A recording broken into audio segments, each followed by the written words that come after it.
नमस्कार फ्रेंड्स, ओंकार ओडिया चैनल रे आपण मानक स्वागत।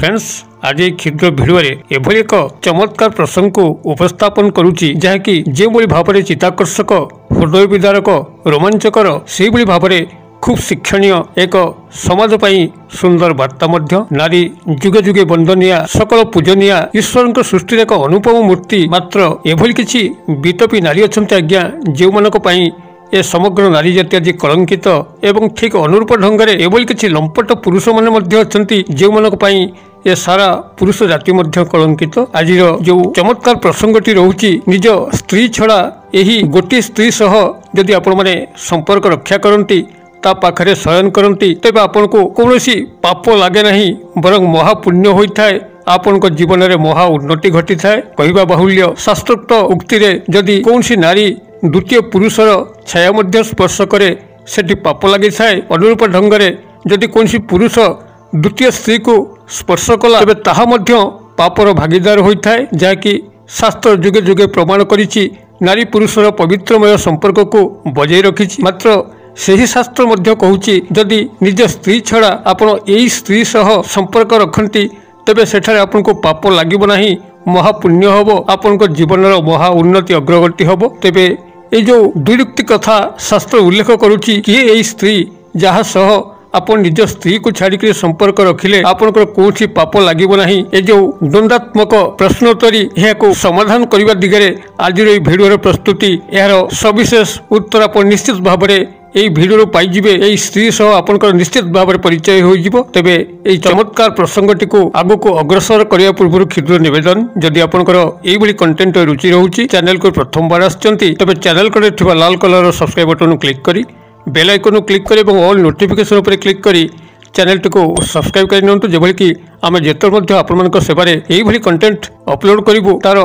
सर्वप्रथम नोटिफिकेशन आपन पाखरे पहुंचीबो एवं से सब को आपण माने सर्वाध पाइकरी देखिकरी किछि ज्ञान आहरण करि परिबे। तब फ्रेंड्स, एबे नजर पकेबा चमत्कार प्रसंग किए एई स्त्री जहाँ सह आपण निज स्त्री को छाड़ी करी संपर्क रखिले आपण को कोनसी पाप लागिब नाही, बरं महापुण्य हबो, आपण को जीवन में आपण महा उन्नति अग्रगति करि परिबे। एही प्रश्नर समाधान को व्याख्यान करने को एक एटी सुंदर कहानी मु उपस्थापन करुछि, जहाँ कि यही कहानी आपन को अत्यंत शिक्षण भाव में शिखेदब कि स्त्री जहाँ सह आप बिना द्विधारे संपर्क रक्षा करें आपनकर कौन सी क्षयक्षति हम ना, समाज निंदा करिवो नहीं, आपनकर उत्तरोत्तर उन्नति अग्रगति हम। तेज दर्शक बंधु आसतु ए विलंब न करी कहानी उपर दृष्टि निक्षेप करवा। कहानी मुताबक एक देश में एक प्रजावत्सल राजा थिले, जे कि प्रजा मान को खूब भल पाउथिले, न्यायवंत शासन मध्य करुथिले। तेबे राजांकर मन एक गभीर दुख थिला, जहाँकि से पुत्रहीन थिले।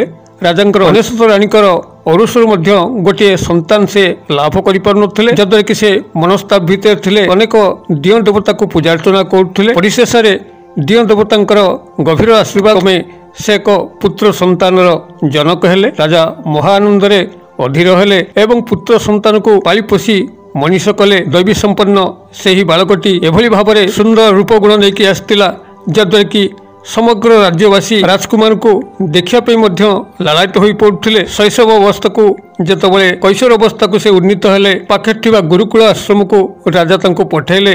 सेठा तंकर विद्याध्ययन आरंभ होला। सेठा से एभली भाव में विद्याध्ययन कले, शिक्षा ग्रहण कले, जद्वारा कि समग्र गुरुकुल आश्रम से श्रेष्ठ स्थान अधिकार कले। गुरुंकर प्रिय शिष्य भाव में परिगणित हेले। एभली भाव में गुरुकुल आश्रम तंकर शिक्षा समाप्त होगा बसिला।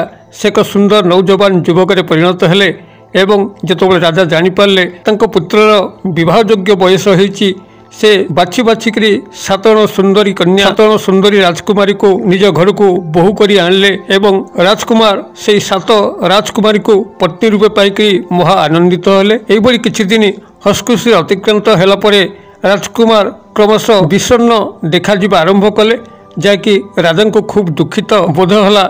राजा पचारे, पुत्र कौन है आउ कहीं तुम विशेष खुशी भली लगुन, मुख तुम प्राय विषन्नतार भरुची। तो राजकुमार कहले, पिताश्री मते आउ आग भली हस खुशी लगुनि, मते केमती केमती अशांति अशांतिमय लगुच। मुझे पाखे गोटे प्रस्ताव रखी, आपन जदि स्वीकार करती तेबे मु निश्चित भाव में किसी शांति लाभ करी।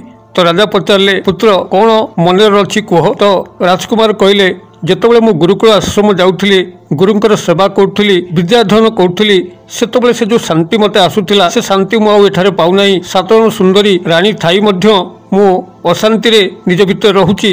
ମତେ ସେଭଳି ଗୁରୁକୁଳ ଆଶ୍ରମ ଭଳି ଶାନ୍ତି ପ୍ରାପ୍ତ ହେଉନାହିଁ। ତ ରାଜା କହିଲେ ଏ ତ ମହା ଆନନ୍ଦର କଥା, ତମେ ତ ଆଉ ଅଲଗା କୌଣସି ସ୍ଥାନକୁ ଯିବା ପାଇଁ କହୁନ, ଗୁରୁକୁଳ ଆଶ୍ରମ ଯିବା ପାଇଁ କହୁଛ। ମୁକ୍ତ ଭାବରେ ତମେ ଯାଇପାର, ସେଠାରେ ଯଦି କିଛି ସମୟ ତମେ ବ୍ୟତୀତ କରିକିରି ନିଜର ଆତ୍ମାର ଶାନ୍ତି ପାଇପାରିବ, ନିଜ ଜୀବନରେ ଖୁସିର ଝଲକକୁ ଆଣିପାରିବ, ଏଥିରେ ତ ଅସୁବିଧା ନାହିଁ। ତ ରାଜକୁମାର ମହା ଆନନ୍ଦରେ ଯେତେବେଳେ ରାଜାଙ୍କର ସ୍ୱୀକାରୋକ୍ତି ଆସିଲା ସେ ଗୁରୁକୁଳ ଆଶ୍ରମ ଯିବା ପାଇଁ ଆରମ୍ଭ କଲେ। ଗୁରୁକୁଳ ଆଶ୍ରମକୁ ଯିବା ବାଟରେ ଗୋଟେ ଜଙ୍ଗଲ ପଡେ, ସେଇ ଜଙ୍ଗଲ ବାଟ ଦେଇକିରି ସେ ନିତ୍ୟ ନୈମିତ୍ୟ ଗୁରୁକୁଳ ଆଶ୍ରମକୁ ଗଲେ। ଗୁରୁଙ୍କୁ ଦେଖା କରିକିରି ସେଠାରେ କିଛି ସମୟ ବ୍ୟତୀତ କରିକିରି ଗଭୀର ଶାନ୍ତି ଅନୁଭବ କଲେ। ଏଇଭଳି ଗୁରୁକୁଳ ଆଶ୍ରମ ଯିବା ଆସିବା ଭିତରେ ଦିନେ ଅକସ୍ମାତ୍ ସେଇ ଜଙ୍ଗଲ ବାଟ ଦେଇ ଯାଉଥାନ୍ତି ଗୋଟିଏ ଦହି ବାଲି ସହ ଦେଖାହେଲା, ଯିଏକି ନଗରେ ନଗରେ ବୁଲିକିରି ଦଧି ବିକ୍ରୟ କରୁଥିଲା। ସେ ରାଜକୁମାରକୁ ଦେଖିକି ଆଶ୍ଚର୍ଯ୍ୟ ହୋଇ ପଚାରିଲା, କହିଲା ରାଜକୁମାର ତୁମେ ଜଙ୍ଗଲ ଭିତରେ କଣ? ତମେ ତ ନବବିବାହିତା, 7 ରାଜକୁମାରୀଙ୍କ ପାଖରେ ତମେ ହସ ଖୁସିରେ ରହିବା କଥା, ତମେ ଜଙ୍ଗଲ ବାଟ ଦେଇ କୁଆଡେ ଯାଉଛ? ତ ରାଜକୁମାର କହିଲେ ମୁଁ ଗୁରୁକୁଳ ଆଶ୍ରମକୁ ଯାଉଛି। ତ ଦଧିବାଲି ପଚାରିଲା ଗୁରୁକୁଳ ଆଶ୍ରମ କଣ ପାଇଁ? ଆପଣଙ୍କର ତ ସମସ୍ତ ଶିକ୍ଷା ଗ୍ରହଣ ସମାପ୍ତ ହୋଇଛି, ତ ପୁଣି ଗୁରୁକୁଳ ଆଶ୍ରମ କଣ ପାଇଁ? ତ ରାଜକୁମାର ସ୍ମିତହାସ୍ୟ କରି କହିଲେ ମୁଁ ଗୁରୁଙ୍କ ପାଖକୁ ଯାଉଛି କିଛିଟା ଶାନ୍ତି ଲାଭ କରିବା ପାଇଁ, ତାଙ୍କର ସେବା ଶୁଶ୍ରୂଷା କରିବା ପାଇଁ, ମୋର ତ ଶିକ୍ଷାଦାନ ସମାପ୍ତ ହୋଇଛି। ତ ଦଧିବାଲି ହସି କହିଲେ ତମର କଣ ପ୍ରକୃତରେ ସମସ୍ତ ଶିକ୍ଷା ଗ୍ରହଣ ସମାପ୍ତ ହୋଇଥିଲା? ତ ରାଜକୁମାର ସମସ୍ତେ ଜଣାଇଲେ, କହିଲେ ହଁ ମୋର ସବୁ ଶିକ୍ଷା ସମାପ୍ତ ହୋଇଥିଲା। ତ ଦଧିବାଲି କହିଲା ଯେ ମୁଁ ଗୋଟେ ପ୍ରଶ୍ନ ଆପଣଙ୍କୁ ପଚାରିବି, ଆପଣ ତାର କଣ ସଠିକ ଉତ୍ତର ଦେଇପାରିବେ? ଯଦି ସଠିକ ଉତ୍ତର ଦେଇପାରିବେ ତେବେ ମୁଁ ଜାଣିବି ପ୍ରକୃତରେ ଆପଣଙ୍କର ଶିକ୍ଷା ଗ୍ରହଣ ସମାପ୍ତ ହୋଇଥିଲା। ତ ରାଜକୁମାର ବିସ୍ମୟ ହୋଇ ପଚାରିଲେ କଣ ପଚାରିବା କଥା ପଚାର। ତ ଦଧିବାଲି ରାଜକୁମାରକୁ ପଚାରିଲା ଯଦି ତମର ସମସ୍ତ ଶିକ୍ଷା ଗୁରୁକୁଳ ଆଶ୍ରମରେ ସମାପ୍ତ ହୋଇଛି ତ ଏଇ ପ୍ରଶ୍ନର ଉତ୍ତର ଦିଅ, କ୍ରିୟା ଚରିତ୍ର କାହାକୁ କୁହାଯାଏ? ରାଜକୁମାର ବଡ଼ ସଂଶୟ ସନ୍ଦେହ ଭିତରେ ପଡ଼ିଗଲେ ଯେ ପ୍ରକୃତରେ କ୍ରିୟା ଚରିତ୍ର କଣ ସେ ମଧ୍ୟ ଜାଣନ୍ତି ନାହିଁ। ତ ଯେତେବେଳେ ତାଙ୍କଠାରୁ ନାସ୍ତିକ ବାଣୀ ଶୁଣିଲା ଦଧିବାଲି ହସିକିରି କହିଲା ମୁଁ ଏଇଥିପାଇଁ ପଚାରୁଥିଲି ଯେ ତମର ସମସ୍ତ ଶିକ୍ଷା ସମାପ୍ତ ହୋଇଛି କି ନାହିଁ, ତମ ଉପରେ ଗୁରୁ ଛଳ କରିଛନ୍ତି, କ୍ରିୟା ଚରିତ୍ର ବିଷୟରେ ଶିକ୍ଷା ପ୍ରଦାନ କରିନାହାନ୍ତି। ତ ସେଉଠୁ ରାଜକୁମାର ବଡ଼ କ୍ରୋଧିତ ଲାଗିଲେ, ଅଶାନ୍ତିମୟ ଲାଗିଲେ। ସେଉଠୁ ସିଧା ଗୁରୁକୁଳ ଆଶ୍ରମ ଯାଇକିରି କ୍ରୋଧିତ ଭଙ୍ଗରେ ଗୁରୁଙ୍କୁ ପ୍ରଣାମ କଲେ। ତ ଗୁରୁ ତାଙ୍କର କ୍ରୋଧିତ ରୂପକୁ ଦର୍ଶନ କରିକି ପଚାରିଲେ ହେ ରାଜକୁମାର, ତୁମେ ତ ସବୁଦିନ ଶାନ୍ତଶିଷ୍ଟ ମୂର୍ତ୍ତିରେ ଆସ, ମୋ ପାଖରେ ଏକ ଅନୁଡ଼ା ଶିଷ୍ୟ ଭାବରେ ଉଦ୍ଭାସିତ ହୁଅ, ମାତ୍ର ଆଜି ତୁମର ଇଏ କି ଉଗ୍ର ରୂପ, କଣ ହେଇଛି, କାହିଁକି ଏତେ ବଡ଼ କ୍ରୋଧ? ତ ରାଜକୁମାର କହିଲେ ଗୁରୁଦେବ ଆପଣ ମୋ ପ୍ରତି ଅନ୍ୟାୟ କରିଛନ୍ତି, ମତେ ଶିକ୍ଷା ଗ୍ରହଣ ବେଳେ ପାତର ଅନ୍ତର କରିଛନ୍ତି, ମତେ ଗୋଟେ ବିଷୟକୁ ଆପଣ ଶିକ୍ଷାଦାନ ନ ଦେଇକି ମୋ ଶିକ୍ଷାକୁ ଅଧୁରା ରଖିଛନ୍ତି। ତ ଗୁରୁଦେବ କହିଲେ ନାଇଁ ସେଭଳି କୌଣସି ଭୁଲ ମୁଁ କରିନାହିଁ, ଯାହା ଶିକ୍ଷା ପ୍ରଦାନ କରିବା କଥା ସମସ୍ତ ଶିକ୍ଷା ତୁମକୁ ପ୍ରଦାନ କରିଛି। ତ କୋଉ ବିଷୟ ପ୍ରସଙ୍ଗ ଯାହାକି ତୁମ ମନରେ ଏବେ ମଧ୍ୟ ଅଛି, ତମକୁ ଲାଗୁଛି କି ମୋର ଶିକ୍ଷା ପ୍ରଦାନ ତୁମକୁ ଅଧୁରା ରହିଛି, ତମେ ପ୍ରସଙ୍ଗଟିକୁ ଉପସ୍ଥାପନ କର। ତ ରାଜକୁମାର କହିଲେ ଗୁରୁଦେବ ଆପଣ ମୋତେ ସମସ୍ତ ବିଷୟରେ ଶିକ୍ଷା ପ୍ରଦାନ କରିଛନ୍ତି, ମାତ୍ର କ୍ରିୟା ଚରିତ୍ର କାହାକୁ କହନ୍ତି ଏକଥା ତ ଶିକ୍ଷାଦାନ କରିନାହାନ୍ତି। ତ ଗୁରୁଦେବ ହଠାତ୍ ଆଶ୍ଚର୍ଯ୍ୟ ହେଲେ, କହିଲେ ଏ ପ୍ରସଙ୍ଗ ତମର ମନ ମସ୍ତିଷ୍କ ଭିତରେ କିଏ ପ୍ରବେଶ କରାଇଲା? ଏ ତ ବଡ଼ ଗମ୍ଭୀର ପ୍ରସଙ୍ଗ ଏବଂ ଭାରି ଜଘନ୍ୟ ପ୍ରସଙ୍ଗ ମଧ୍ୟ, ଏହା ଯେକୌଣସି ବ୍ୟକ୍ତିର ଜୀବନ ଉପରକୁ ମହା ବିପଦ ଆଣିପାରେ, ତାର ମୃତ୍ୟୁ ମଧ୍ୟ ହୋଇପାରେ। এই କ୍ରିୟା ଚରିତ୍ର କଥା ତମେ କୋଉଠୁ ଜାଣିବାକୁ ପାଇଲ? ତ ରାଜକୁମାର ନଛୋଡ଼ ବନ୍ଧା କହିଲେ ନା ମୋତେ କ୍ରିୟା ଚରିତ୍ର ଶିଖିବାର ହିଁ ଅଛି, ମୋତେ ଆପଣ ଏ ଶିକ୍ଷା ପ୍ରଦାନ କରନ୍ତୁ। ତ ଗୁରୁଦେବ ଅନ୍ୟାନ୍ୟ ଉପାୟ ହେଇକରି କହିଲେ ଠିକ୍ ଅଛି, ଯଦି ତମେ କ୍ରିୟା ଚରିତ୍ର କ'ଣ ଜାଣିବା ପାଇଁ ଚାହୁଁଛ, ତମକୁ ଆମ ଆଶ୍ରମରେ ଯେଉଁ ଆଳତୀ ସମୟ ରହୁଛି ରାତ୍ର ସମୟ, ସେହି ସମୟରେ ହିଁ କାରବାର ହେବା ପାଇଁ ପଡ଼ିବ। ଏବଂ ଯଦି ତା ଭିତରେ କିଛି ମୋର ଜୀବନ ପ୍ରତି ବିପଦ ଆସିଲା, এই ଜଡ଼ିବୁଟି କିଛି ମୁଁ ତୁମକୁ ପ୍ରଦାନ କରୁଛି, ଏହାକୁ ତୁମେ ତୁମର କାନ ପାଖରେ ଖୋସିଦେବ ଏବଂ ଇଷ୍ଟଦେବଙ୍କୁ ସ୍ମରଣ କରିବ, ଯାହାଦ୍ୱାରା କି ସେହି ସମୟରେ ତୁମେ ଅଦୃଶ୍ୟ ହୋଇଯିବ କିମ୍ବା ଯେକୌଣସି ଜୀବଜନ୍ତୁର ରୂପ ଧାରଣ କରିପାରିବ। ତ ରାଜକୁମାର ଆଶ୍ଚର୍ଯ୍ୟ ହୋଇଗଲେ, କ'ଣ ପ୍ରକୃତରେ ଏହି କ୍ରିୟା ଚରିତ୍ର ଯାହା ମୋ ନିଜ ଜୀବନକୁ ମଧ୍ୟ ବିପନ୍ନ କରିଦେବ ଏବଂ ମୋତେ ବଞ୍ଚାଇବା ପାଇଁ ଗୁରୁଦେବ ଏଇଭଳି ଭାବରେ ଜଡ଼ିବୁଟି ଦେଉଛନ୍ତି ଏବଂ ଇଷ୍ଟଦେବଙ୍କୁ ସ୍ମରଣ କରିକିରି ଅଦୃଶ୍ୟ ଏବଂ ଅନ୍ୟ ଜୀବଜନ୍ତୁଙ୍କର ରୂପ ନେବା ପାଇଁ ମଧ୍ୟ ଆଶୀର୍ବାଦ କରୁଛନ୍ତି। ତ ସେ ଯାହା ହଉ ରାଜକୁମାର ଜଡ଼ିବୁଟିକୁ ଗ୍ରହଣ କଲେ ଏବଂ ଗୁରୁଙ୍କ ଠାରୁ ଦୀକ୍ଷିତ ଇଷ୍ଟଦେବଙ୍କର ମନ୍ତ୍ର ମଧ୍ୟ ଗ୍ରହଣ କଲେ, ଯାହାଦ୍ୱାରା କି ଏଭଳି ଯଦି କିଛି ସଙ୍ଗୀନ ସମୟ ଆସେ ଯେଉଁ ସମୟରେ କି ସେ ଅଦୃଶ୍ୟ ହୋଇଯିବେ କିମ୍ବା ଅନ୍ୟ ଜୀବଜନ୍ତୁ ପଶୁପକ୍ଷୀଙ୍କର ରୂପ ଧାରଣ କରିକିରି ନିଜ ଜୀବନକୁ ବଞ୍ଚାଇ ପାରିବେ। ଏଇଭଳି ଭାବରେ ସେଠାରୁ ଗ୍ରହଣ କଲା ପରେ ରାଜପ୍ରସାଦକୁ ଫେରିବା ପାଇଁ ମନସ୍କ କଲେ। ସେ ଜଙ୍ଗଲ ବାଟ ଦେଇକି ଆସିଲେ, ଜଙ୍ଗଲ ବାଟ ଦେଇକି ଆସନ୍ତେ ଆକସ୍ମିକ ଭାବରେ ଜଙ୍ଗଲ ମଝିରେ ଏକ ଚମତ୍କାର ଦୃଶ୍ୟକୁ ସେ ଦେଖିଲେ, ଯାହାକି ତାଙ୍କ ଆଖି ଖୁସି ହେଇଗଲା।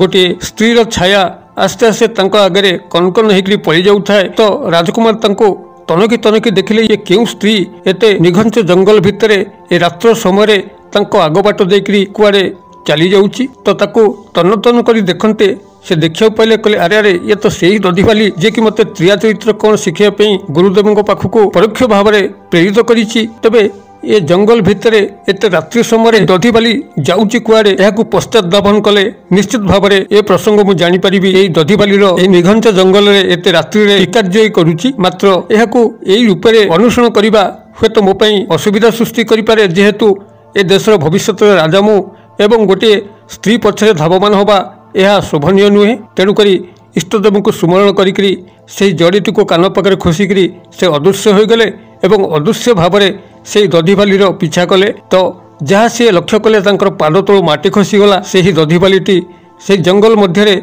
एक तांत्रिक रोहुए तांत्रिक पाखक ही से दधिवाली गला। दधिवाली को तांत्रिक देखिकी महाक्रोधित होला कहला तुम आज एत विलंबर कहीं आसिल मु तुमको केबेठार अपेक्षा करिछि। मात्र दधिवाली कहला मोर पिला छुआ संसार अच्छी स्वामी मध्य अच्छी स्वामी मद्यप ताहा मध्य तुम जान स्वामी आज मद्य खाइके आसिकी डेरी रे गृह रे पहुँचिले यथारीति खाई पी शुआई देकरी मु तुम पाखक आसी तुमको मु भल पाए तमे मोर अंतर प्राण तुम पाखक न आसिले मु तो रही परिबि नहीं अतबे आसिली मात्र विलंबर आसिली तुम एते क्रोधित हुओ नहीं। मात्र तांत्रिक शुणिले नहीं कहले तुमको मु केते बेलु ही अपेक्षा करिछि तुम एत विलंबर आसवा मो असह्य होउची। तो दधिवाली कहला एथिरे मु कौन करि परिबि मु पिला छुआ स्वामी संसार को बुझे सुझेकरी थय कला पर तो ही आसबि ना। तो तांत्रिक कहले जदि तुम एवं मोर प्रेम संपर्क भितर तुम स्वामी अंतराय होउची गोटे परामर्श दौची करिपरिबो। तो दधिवाली कहला मु तुम पे सब किछि करिपरिबि कौन करिबि मते कुह। तो तांत्रिक एक छुरी धरे देले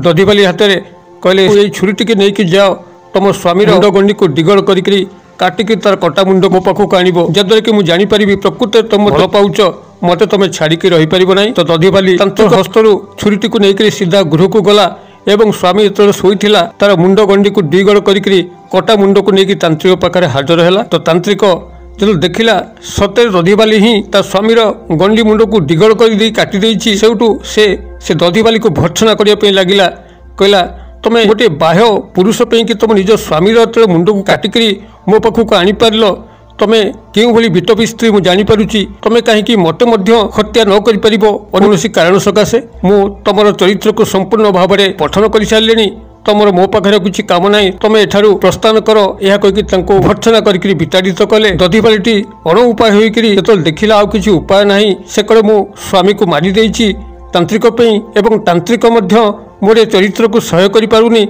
से पाखु मत विताड़ित कला। मन दुखे गृह को फेरिला स्वामीर कटा मुंड को रखिकी मन दुखे रोदन कला।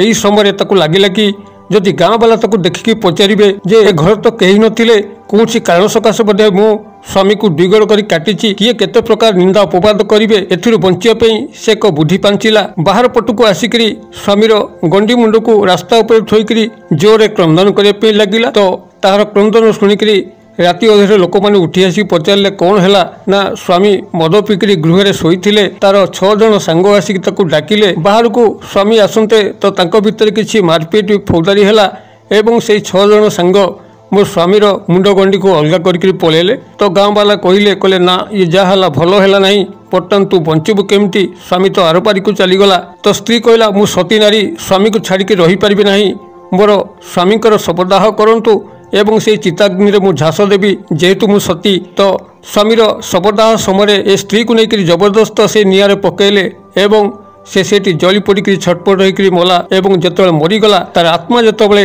तार शरीर बाहरिकी शून्य को गला से ही शून्य को जीवा समय से राजकुमार को देखी पाला जे कि सेठारे अदृश्य रूपे थे ए समस्त विषय को लक्ष्य करुले। तो सेठी दधिवाली कहला राजकुमार तुम एवं यही पाखापाखि अच्छ। तो राजकुमार कहले मु अदृश्य भाव में क्रिया चरित्र कौन जानापी चेष्टा करुली एवं जहाँ सब देखिली प्रकृति तू केड़े छलनामयी विटपी नारी मु जानीपारि। तेज दधिवाली से हसी हसी कहला किसी तुम जानीपारन जीवन में एभली किसी पद आसन रही जहाँ देखिकी ग्रहण करा हुए तापरे बसिया को कई निर्देश देले सेठी बसिबा आम असुविधा होता है। तो राजकुमार पुनर्बार किसी बुझीपारे ना जे भाव तार मुखरू क्रिया चरित्र कौन बुझीपार नथिले से भाव से जो आसन कथा कहला जे एभली किछि आसन अच्छी जो आसन उपर बसिबा कि ही आमको ठीक नुहे तो यह पाखे एक प्रश्नवाची होगला तो से किछि बुझंतु किबा न बुझंतु से दधिबाली को अदृश्य रूप से कहले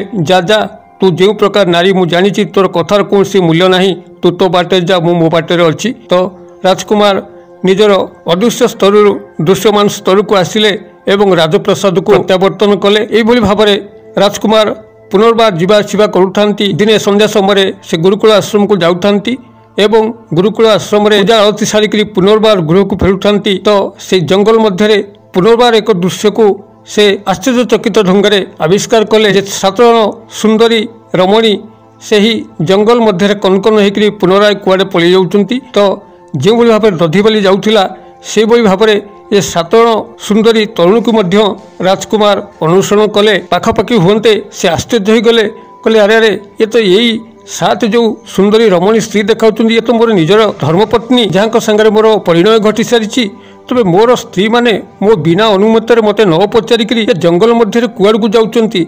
तो तांको अनुसरण करते देखा पाइले से तांत्रिक पाखक ही जाउचंती जोटिकी दधिबाली जाउथला एवं जेतबेले से 7 राजकुमार 7 धर्मपत्नी तांत्रिक पाखक जाउथले सेतिबेले राजकुमार से ही जड़ीबूटी सहायतार एवं इष्टदेव मंत्र सहायतार से एक सुंदर सौम्यकांति बालक रूप से उद्भासित हेले जहाँकि से 7 जण धर्मपत्नी देखी पारिक लोभान्वित हेले कहले सुंदर बालकटी ए जंगल मध्य कौन करुच्ची जदि यह आम ये छाड़ी जीवु तो यह बाघ भालू हाथी कई आर विनष्ट करदे बाघ भालू मैंने खाईदे तो यह सांगे नहीं गले असुविधा कौन अच्छी तांत्रिक पाखे ये रहते आम 7 जण आम धंदा बुटी तांत्रिक पाखे सारिकी तो फेरिबा आपको राजउवास को नहीं जा रखा भारी गुलगुलिया पिलाटी होती। तो यह कहीकि से बालक जी कि राजकुमार पुनरूप से धरिकी तांत्रिक पाख जाते तांत्रिक पिलाटी को ठीक कले ये पिलाटी को कहीं आनल ये पिलाटी आमर कार्यक्रम में अंतराय कर। तो 7 जण रानी कहले नाई ये छोट पिलाटे कौन सी आमर कम को जानी तो ये थाऊ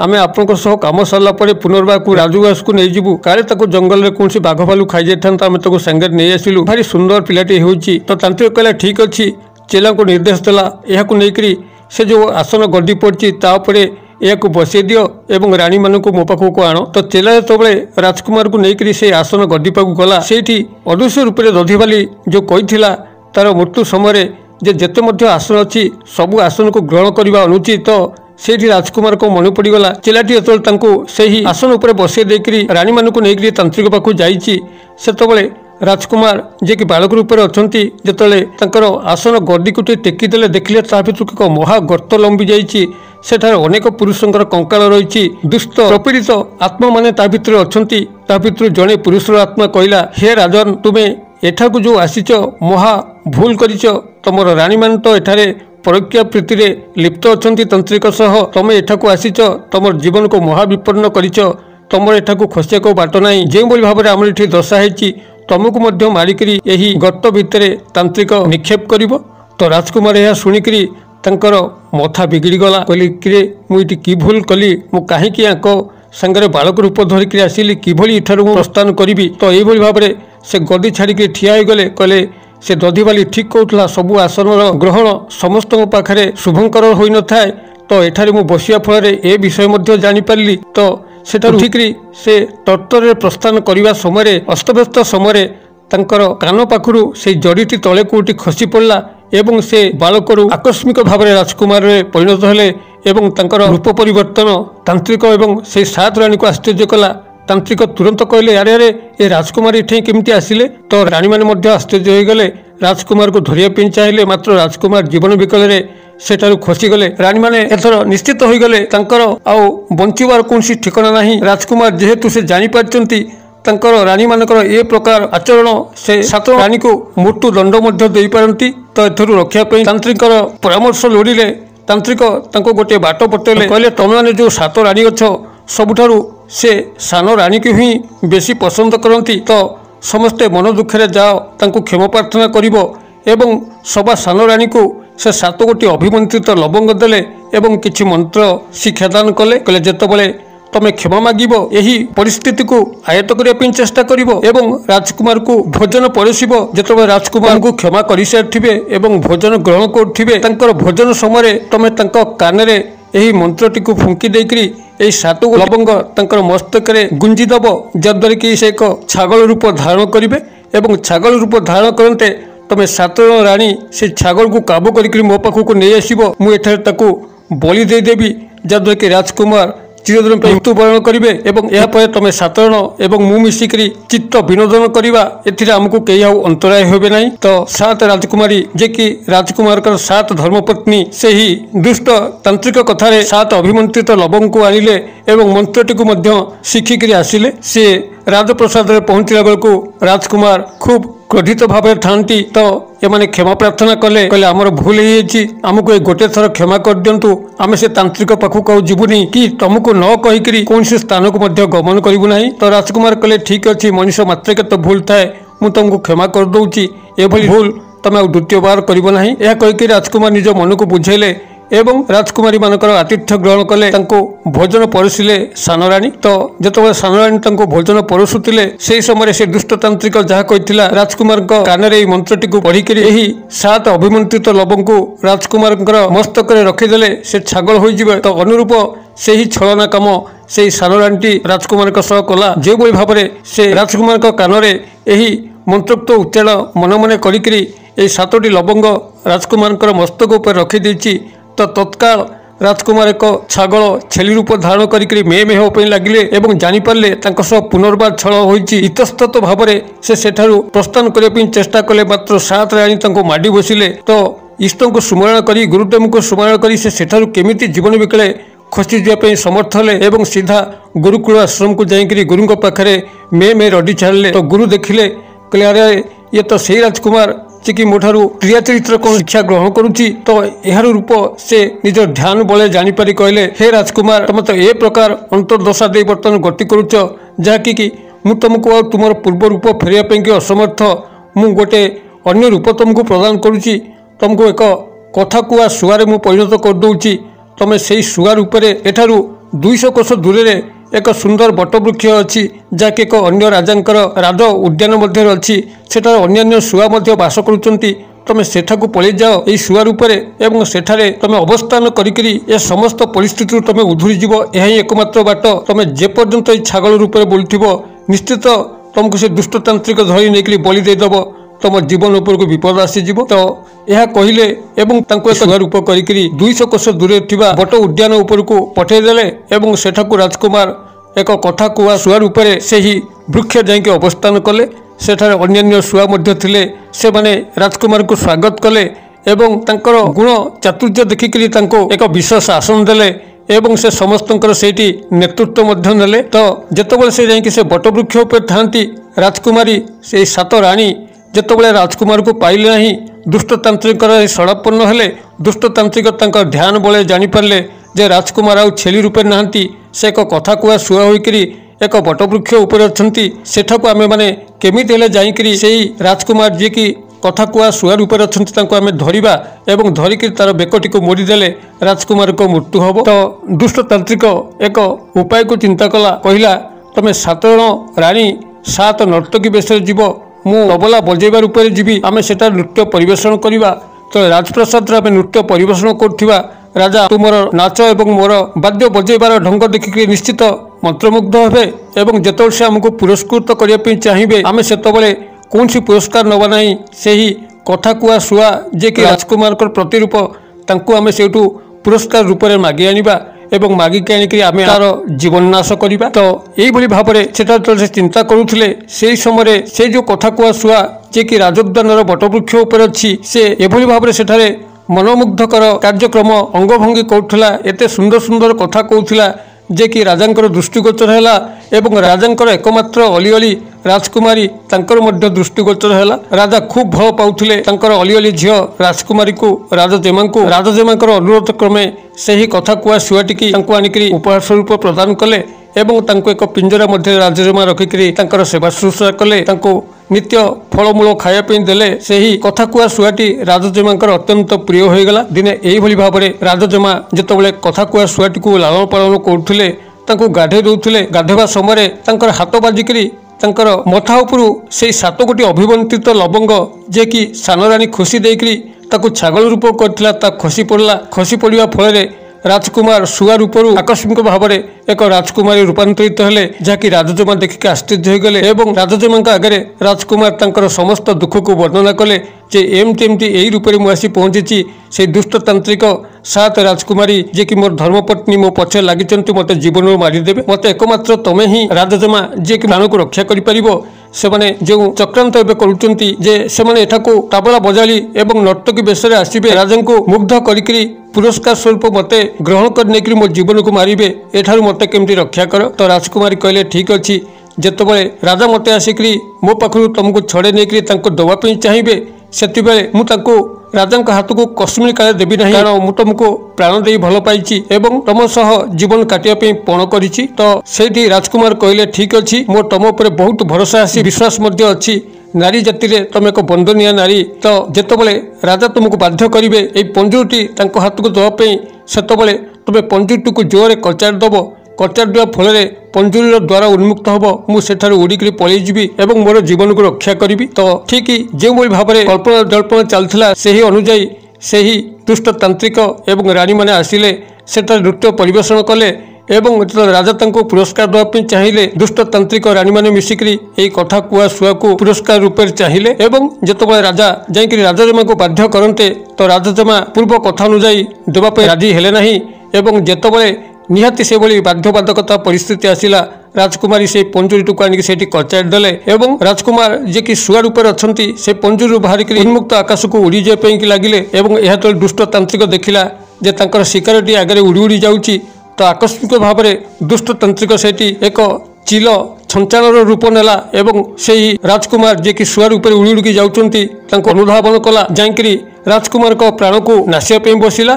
ତ ଏହି ସମୟରେ ଶୁଆଟି ଆଗେ ଆଗେ ଉଡ଼ି ଉଡ଼ିକି ଯାଉଥାଏ, ତା ପଛକୁ ଦୁଷ୍ଟତାନ୍ତ୍ରିକ ଚିଲ ଛଞ୍ଚାଣ ରୂପ ନେଇକି ଉଡ଼ି ଉଡ଼ିକି ଯାଉଥାନ୍ତି। ଯେତେବେଳେ ରାଜାଙ୍କର ପୁଷ୍କରିଣୀ ପାଖାପାଖି ହେଲା, ସେହି ସମୟରେ ଯେତେବେଳେ ରାଜକୁମାର ଯିଏ ଶୁଆ ରୂପରେ ଅଛନ୍ତି ଦେଖିବାକୁ ପାଇଲେ ଯେ ଚିଲଟି ଆସିକି ପାଖାପାଖି ହୋଇଗଲାଣି, ନିଶ୍ଚିତ ରୂପରେ ବର୍ତ୍ତମାନ ଦୁଷ୍ଟତାନ୍ତ୍ରିକ ଚିଲ ରୂପରେ ଅଛି, ମୋତେ ତ ମାରିଦେବ। ସେଇଠି ସେ ଏକ ସୋରିଷ ଦାନା ରୂପରେ ହୋଇଗଲେ ଏବଂ ସେହି ପୁଷ୍କରିଣୀର ପାଣିରେ ସେଇଠି ପତିତ ହୋଇଗଲେ। ଏହା ଦେଖିକରି ଚିଲ ମଧ୍ୟ ଝାମ୍ପ ମାରିଲା ସେହି ସୋରିଷ ଦାନା ଉପରକୁ, ଯିଏକି ରାଜକୁମାରଙ୍କ ପ୍ରତିରୂପ, ମାତ୍ର ଏଭଳି ଭାବରେ ଝାମ୍ପ ମାରିଲା ଯେ କି ତାର ତ ଦୁଷ୍ଟ ବୁଦ୍ଧି ସବୁବେଳେ ଈଶ୍ୱରଙ୍କର ଆଶୀର୍ବାଦ ତା ଉପରେ ନାହିଁ। ସେହି ପୁଷ୍କରିଣୀ ଥିବା ପଙ୍କ ଏବଂ ପାଣି ଉପରେ ସମ୍ପୂର୍ଣ୍ଣ ନିମ୍ନଜିତ ହୋଇକରି ଏଭଳି ଅଣନିଶ୍ୱାସୀ ହେଲା, ଯାହାଦ୍ୱାରା କି ସେହି ସୋରିଷ ଦାନାଟିକୁ ଯିଏକି ରାଜକୁମାରଙ୍କ ପ୍ରତିରୂପ ତାକୁ ଖୋଜି ଖୋଜିକରି ତାର ପ୍ରାଣ ନାଶ ହୋଇଗଲା। ଯେତେବେଳେ ସୋରିଷ ରୂପରେ ଥାଇକରି ରାଜକୁମାର ଦେଖିଲେ ଯେ ତାନ୍ତ୍ରିକ ପତାର ମରିସାରିଛି, ତ ସେଇଠି ସୋରିଷ ରୂପରୁ ସେ ପୁନର୍ବାର ଶୁଆ ରୂପରେ ହେଇକରି ରାଜପ୍ରସାଦକୁ ପୁନର୍ବାର ପ୍ରତ୍ୟାବର୍ତ୍ତନ କଲା ଏବଂ ରାଜଜମା ସେହି ଶୁଆଟିକୁ ନେଇକରି ରାଜାଙ୍କ ପାଖକୁ ଗଲେ। ସେଠାରେ କଥା କୁହା ଶୁଆଟି ତାର ଜୀବନର ସମସ୍ତ ଦୁଃଖ କାହାଣୀକୁ ବର୍ଣ୍ଣନା କରନ୍ତେ ଗୁରୁଦମ୍ବକୁ ସ୍ମରଣ କରିକିରି ନିଜର ରୂପକୁ ପରିବର୍ତ୍ତନ କରିକିରି ସେଇଠି ପୁନର୍ବାର ଏକ ରାଜକୁମାରରେ ଉଦ୍ଭାସିତ ହେଲେ। ରାଜା ଦେଖିକି ଆଚମ୍ବିତ ହେଲେ, ତାଙ୍କର ସମସ୍ତ ଦୁଃଖ କାହାଣୀ ଶୁଣିକିରି ସେ ନିଜ ରାଜଜମାଙ୍କୁ ତାଙ୍କ ସହିତ ବିବାହ କରାଇଲେ ଏବଂ ସେ ଯେଉଁ ସାଧାରଣ ଧର୍ମପତ୍ନୀ ରାଜକୁମାରୀଙ୍କ ତାଙ୍କୁ ନିଜର ବନ୍ଦୀଶାଳାରେ ନିକ୍ଷେପ କରିକିରି ଦଣ୍ଡ ବିଧାନ କଲେ। ତ ଏହି ହେଉଛି ଦର୍ଶକ ବନ୍ଧୁ ଏହି କାହାଣୀର ସମସ୍ତ ପୃଷ୍ଠଭୂମି, ସମସ୍ତ ଚମତ୍କାରିତା, ସମସ୍ତ ରୋମାଞ୍ଚକର ଅନୁଭୂତି। ଏଇଠୁ ଆପଣମାନେ ନିଶ୍ଚିତ ଭାବରେ ଏବେ ଜାଣିପାରିଥିବେ ଇଏ କେଉଁ ସ୍ତ୍ରୀ, ଯେଉଁ ସ୍ତ୍ରୀ ସହ ଆପଣଙ୍କର ଶୟନ କଲେ କୌଣସି ପାପ ହୁଏନି ବରଂ ପୁଣ୍ୟ ହୋଇଥାଏ। ନିଜ ସ୍ତ୍ରୀକୁ ଛାଡ଼ିକରି ଏହି ସ୍ତ୍ରୀ ସହ ଆପଣ ନିଜର ଜୀବନଯାପନ କରିପାରିବେ, ଯାହାକି ଶାସ୍ତ୍ରୋକ୍ତ ପ୍ରମାଣ ଦେଉଛି। ଏହି ସ୍ତ୍ରୀଟି ଆଜ୍ଞା ହେଉଛି ଏହି ରାଜକୁମାରୀ, ଯିଏକି ଏହି ରାଜକୁମାରଙ୍କ ଜୀବନକୁ ସମସ୍ତ ବାଜି ଲଗେଇକରି ବଞ୍ଚାଇଲା। ମାତ୍ର ସେହି ସ୍ଥାନରେ ଏ ଯେଉଁ 7 ଜଣ ସ୍ତ୍ରୀ ରହିଲେ ବିଟୋପି ସ୍ତ୍ରୀ, ଯିଏକି ରାଜକୁମାରଙ୍କର ପୂର୍ବରୁ ଧର୍ମପତ୍ନୀ ଥିଲେ, ସେମାନଙ୍କ ପାଇଁ ରାଜକୁମାରଙ୍କ ଜୀବନର ବିପଥଗାମୀ ହୋଇଥିଲା। ତେଣୁ ଯଦି କୌଣସି ପୁରୁଷ ଏଭଳି ବିଟୋପି ସ୍ତ୍ରୀ ହାବୁଡ଼ରେ ପଡ଼େ, ଯାହାଦ୍ୱାରା କି ତାର ଜୀବନ ଉପରକୁ ବାରମ୍ବାର ବିପଦ ଆସେ, ତାର ଉନ୍ନତି ହେବା ପରିବର୍ତ୍ତେ ଅବନତି ଆସିଥାଏ, ତ ଏଭଳି ସ୍ଥଳେ ଯଦି କୌଣସି ସ୍ତ୍ରୀ ସହ ତାର ଦେଖା ହେଉଛି ଯିଏକି ତାକୁ ପ୍ରାଣ ଭରି ଭଲ ପାଉଛି, ତାର ଜୀବନର ଉତ୍ତର ଉନ୍ନତି ଏବଂ ପ୍ରଗତି କରି ଚାଲିଛି, ସେଭଳି ସ୍ତ୍ରୀ ସହ ତାର ମିଳାମିଶା ସମ୍ପର୍କ ଆଦୌ ଦୋଷାବହ ନୁହେଁ। ଯେହେତୁ ସେହି ପୁରୁଷର ଉନ୍ନତି ସେହି ସ୍ତ୍ରୀ ପାଖରେ ହିଁ ନିହିତ ଅଛି, ମାତ୍ର ତାର ଯେ ପତ୍ନୀ ଯିଏକି ସଦାସର୍ବଦା ତାର ଅମଙ୍ଗଳ କରୁଛି, କ୍ଷତି କରୁଛି, ତାର ବିଟୋପି କଳଙ୍କିତ ଚରିତ୍ର ଦୋଷରୁ ସମଗ୍ର ନାରୀ ଜାତିକୁ କଳଙ୍କିତ କରୁଛି, ଏଭଳି ସ୍ତ୍ରୀ ସହ रहिबा अपेक्षा बरং एई उत्तरोत्तर उन्नति करुवा मंगलदायी नारीर प्रकृत मृत्युमंत रूप पाखे रहीकि निज जीवन को धन्य कले कौन प्रकार असुविधा पाप नाई बोलिकी शास्त्रोक्त प्रमाण करुच्ची। तेबे कहानीर यही पृष्ठभूमि उपरे आपणकर मतामत स्वागत योग्य। जदि भिडियोटी भल लगुए तबे निश्चित भाव में यह गोटे हृदय लाइक करेंगे और यही सुंदर वार्ताटी को समस्त पाखु शेयर करी एक सुस्थ समाज गठन दिगरे आपण प्रति हे। भिडियो क्षुद्र परिसर मध्य मत एरिया विदाय दिंतु पुणी आपण देखा हम आउ एक शिक्षणीय भिडियो से पर्यटन दर्शक बंधु आप समस्ते मंगलमय कृपार भले था रोचे। सर्वभवन्तु सुखिन सर्वसन्तु निरामया सर्वभद्राणि पश्यन्तु मा कश्चित् दुर्भग भवेत्। ओं शांति ओं शांति ओं शांति। नमस्कार।